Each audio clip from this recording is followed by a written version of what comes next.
Bonjour, nous sommes à Éphèse. Aujourd'hui, bien sûr, quand vous visitez Éphèse, surtout en été, il faut faire attention et il faut venir ici ou le matin très tôt ou l'après-midi. Voilà, nous, il est 18h, 18h15. On est venu à cette heure-ci parce que la chaleur est insupportable pendant la visite de la ville Éphèse. Parce que la ville elle est très grande, très large, et il y a beaucoup de marbre partout, les rues sont en marbre et il y a aussi le soleil qui se reflète sur le blanc et c'est vraiment très très dur. Et du coup, il faut venir ici l'après-midi ou le matin parce que la visite dure à peu près 2 heures. Si vous êtes intéressé dans l'archéologie, ça peut aller jusqu'à 3 heures. Et il y a autant de monuments, autant d'histoires qui est cachée dans les pierres de cette ville-là. Alors, nous sommes à la porte, parce qu'il y a 2 portes, il y a la porte d'en haut et la porte d'en bas. Nous, on les appelle comme ça. Alors, nous, normalement, on rentre par la porte d'en haut et on descend et on sort par la porte d'en bas pour que le circuit soit facile, la visite soit facile pour qu'on ne monte pas.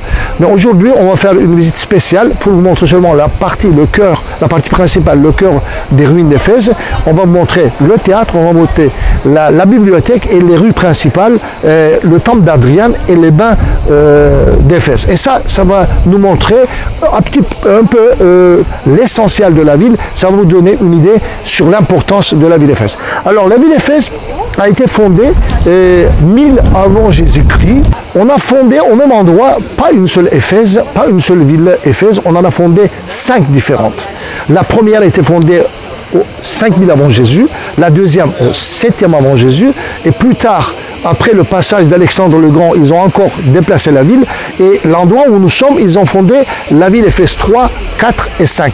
La dernière ville Éphèse était la ville Éphèse chrétienne et byzantine.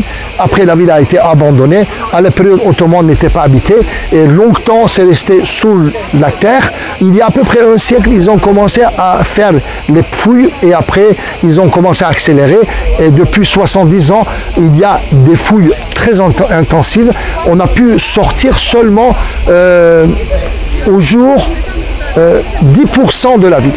90% de la ville est encore sous la terre. Même les 10% nous donnent une très bonne idée sur l'importance de cette ville-là. Surtout, la ville a été connue par son temple qui est une des merveilles parmi les 7, le temple d'Artémis, qui est seulement à 700 mètres de cette ville, la ville Éphèse 3, 4 et 5. Alors, il y avait une voie, de toute façon, on l'appelle la voie sacrée. On pourrait partir d'ici, là-bas, ou on pourrait venir, après la visite du temple d'Artémis, voir la ville et passer du temps, faire des achats. Cette merveille, pensez un petit peu, faire une comparaison avec des sites religieux où les gens partent en pèlerinage. Aujourd'hui, vous allez comprendre l'importance. Les païens, à l'époque, venaient pour le pèlerinage au temple d'Artémis. Ils ramenaient des cadeaux, et ils venaient avec l'argent, et quand ils venaient ici, ils achetaient des cadeaux pour ramener à leurs proches. L'orfèvrerie s'est développée grâce à ce commerce des pèlerins. Les plus grands orfèvres de l'époque ont vécu à Éphèse. Ils ont fabriqué les statuettes en argent et en or, et les gens qui venaient achetaient tout ça et ils partaient, ils laissaient l'argent à la ville. La ville s'est enrichie énormément. Et nous voyons les Romains qui ont vu l'importance de la ville, ils ont décidé de reconstruire la ville sur la ville grecque et ils ont construit une ville romaine au 1er, au 2e siècle qui est devenue la ville la plus importante de l'Asie mineure. Alors ce qu'on va visiter aujourd'hui, c'est cette ville-là qui date du 1er et du 2e siècle. Voilà, il y a 3 rues principales. Vous allez voir la vue du port. Ici, on le voit, de toute façon, on la voit. Et qui partait du théâtre vers le port. Après, vous avez la rue qui part vers la bibliothèque, entre le théâtre et la bibliothèque. Après, vous avez la 3e rue, on l'appelle la rue de Courette, qui monte vers le centre administratif de la ville. Voilà, derrière, cette rue-là, qui est assez large, partait vers le port. Mais actuellement, la mer, où elle est? Parce que quand on vient ici, on ne voit pas vraiment la mer. Et quand on est sur le site, on ne voit pas la mer parce que la mer, c'est le tour de 10 km. Actuellement, la mer est à 10 km plus loin que le site actuel. Qu'est-ce qui s'est passé?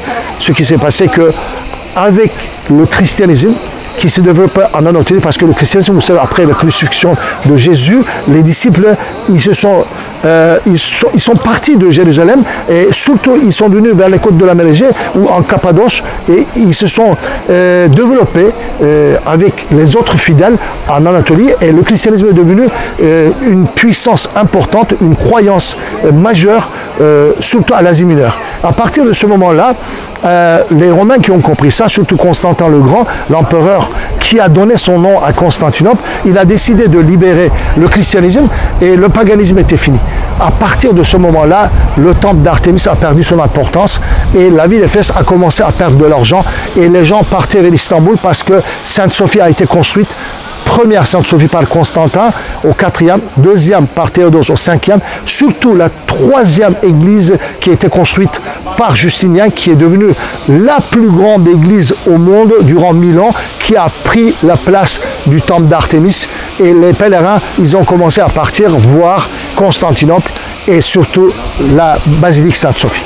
Et la ville a perdu l'importance. Il y a un fleuve, le Méandre, qui ramène des alluvions au port. Quand il y avait beaucoup d'argent et le commerce, l'activité commerciale, que c'était un port très important, on lavait les alluvions, on nettoyait les alluvions et on avait l'argent, on pourrait entretenir la ville sans problème, qui attirait encore beaucoup de monde. Mais une fois la ville a perdu l'importance, il n'y avait plus d'argent et les alluvions ont commencé à envahir le port, la mer a commencé à se retirer et au bout d'une cinquantaine d'années, la ville a été envahie par les moustiques et abandonnée petit à petit. Les chrétiens, c'est-à-dire qu'à la période chrétienne, l'Empire romain de l'Orient a essayé de retenir un peu cette ville comme une ville importante, mais ils n'ont pas réussi parce qu'Istanbul a pris toute la place et le commerce et la ville religieuse et la ville Éphèse a été abandonnée et était oubliée dans l'histoire. Voilà, on va voir maintenant cette ville, comme j'ai dit, 1er et 2e siècle, tous les monuments que vous allez voir.